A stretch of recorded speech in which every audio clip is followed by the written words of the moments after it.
Crazy Penguin teaches you Linux. NickSnoob.com. Welcome to NickSnoob.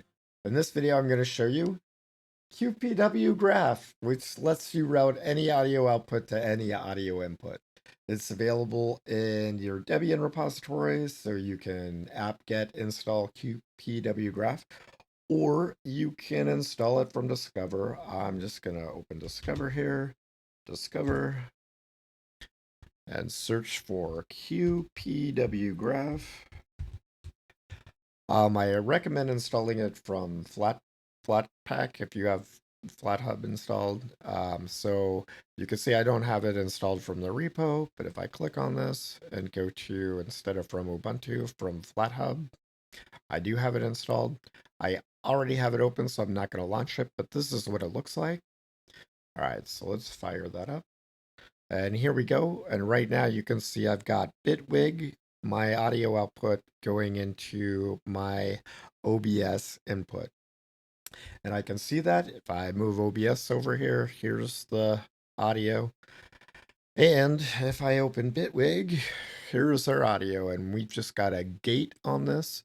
So if I stop talking, it cuts out completely. And a de-esser.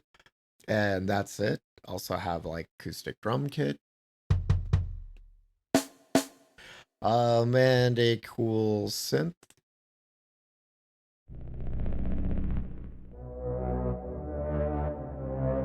All right. So basically, that doesn't really show you anything, but we are routing Bitwig into OBS. So I'm going to fire up Suno and just play a binaural beat. This is just a binaural mellow track for concentration. And that is playing. I can hear it, but you can't hear it. But if we open OBS, I mean qpwgraph, we can see here's that audio playing, and it's going into my headphones. And if I take this to the left speaker here, now you should be hearing it in your left ear, or on your left speaker. And then let's connect the right speaker, and now you're getting stereo, mellow, binaural audio. Super cool. Okay, so we could also stack something else on top of that. I'm gonna leave this playing so I don't get this taken down. But this is Pithos, which is a Pandora client for Linux. Super cool. So I'm just gonna play this track. And now you can't hear that. That's super loud.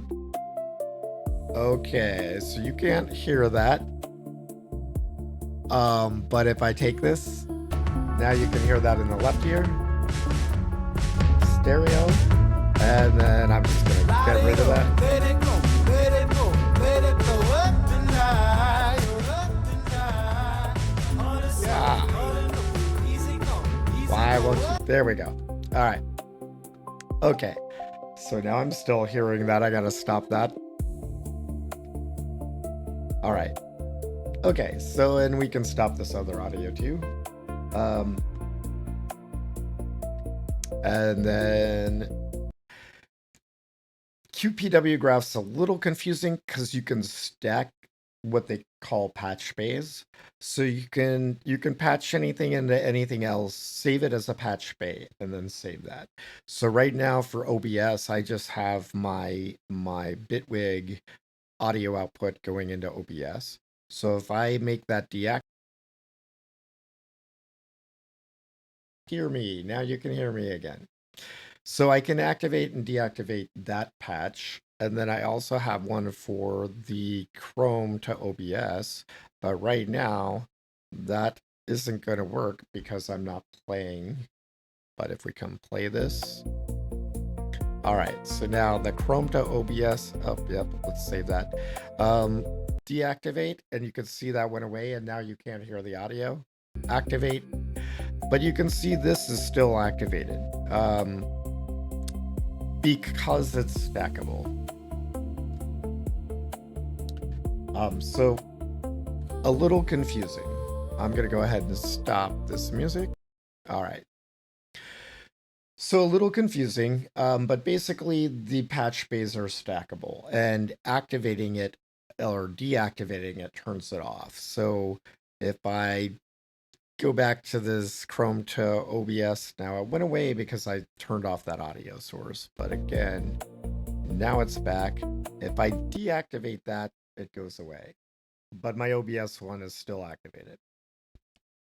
Okay, so you can either use patch bays.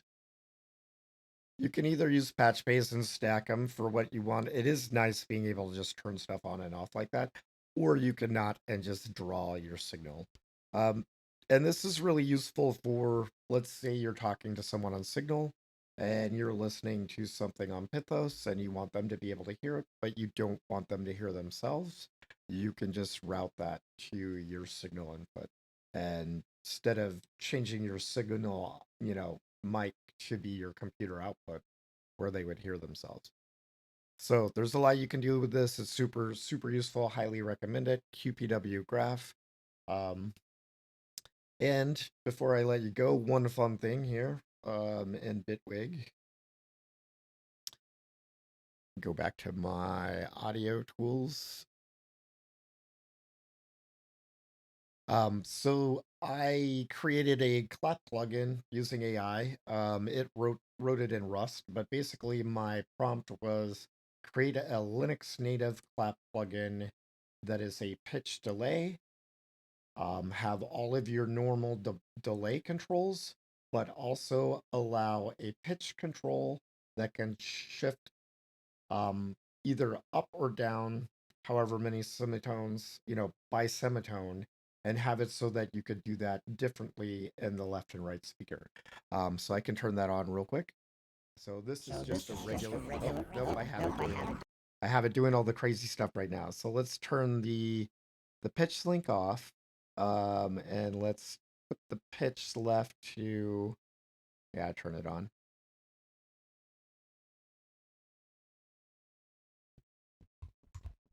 Okay, so right now, I have pitch link on, and I have pitch one at 0. So this is a regular delay, and I can change the time. Make that super fast. So your normal delay, but then I can also, and I already gave you a preview of it. I can go Change the pitch up, and then I and can then I can also also unlink unlink those those so that so it's that it's going going up and down. down. Pretty cool. Pretty cool.